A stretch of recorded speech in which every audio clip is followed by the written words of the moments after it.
Hello guys, আসসালামু আলাইকুম রাহমাতুল্লাহ। সবাই কেমন আছেন? আশা করি ভালো আছেন। ভিডিওটা ফার্স্ট টু লাস্ট পর্যন্ত দেখতে থাকেন, অনেক কিছু শেখার আছে ইনশাল্লাহ। দেখেন বাচ্চাগুলোর দিকে কি আল্লাহ। এভাবে ছোটকালে আমরা অনেকেই খেলাধুলা করতাম। আসলে এই ধরনের খেলা একটা ঝুঁকিপূর্ণ, কারণ কখনো হাত পা ভেঙে যেতে পারে, কখনো দুর্ঘটনা। আচ্ছা যাক, এতেই শুরু হয়ে গেল একটা রাস্তার গল্প। রাস্তার গল্পটা সেটা হলো বিশাল কাহিনী। এখানে বন্যা হয়ে গেছে। বন্যার পানি এই রাস্তা দিয়ে নামতে গিয়ে ফেসারের রাস্তাটা ভেঙে যায়। এখান দিয়ে চলাচলের জন্য অনুপযোগী হয়ে পড়ে। দেখেন গাড়িগুলো খেয়ার নিয়ে আসতেছে, এই লোড নিয়ে অনেক রিক্সে এই জায়গাটা পাড়ি দিতে হয়।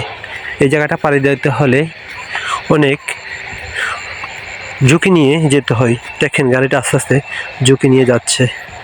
এভাবে এই রাস্তাটা পাড়ি দিতে হয়। তাহলে আমরা কোন পর্যায়ে আছি? এই এলাকায় কি মানুষের বসবাস এমনই? ভাবতে অবাক লাগে।